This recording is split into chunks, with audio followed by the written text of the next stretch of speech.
Kanya-kanyang ganap ang mga celebrities at iba pang personalidad sa tuwing gugunitain sa bansa, ang Holy Week o Semana Santa.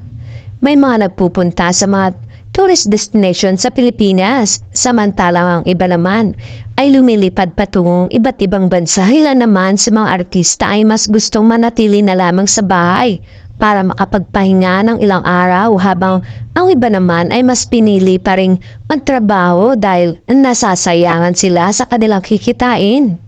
Sa henerasyon ngayon, iilan na lamang siguro ang talagang sumusunod sa mga tradisyonal na kagawian na ng milyong-milyong Pilipino sa tuwing sasapit ang mahal na araw.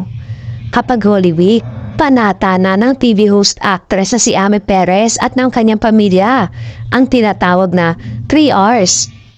It is a time to relax with my family. It is also a time to reflect and renew my relationship with God.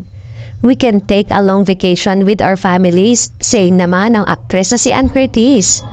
Magnya ang kabog-gabol na si Vice Ganda ay nag-enjoy daw talaga kapag mga biyahe together. Minsan nagmomotor kami papunta sa mga lugar na gusto naming bisitahin.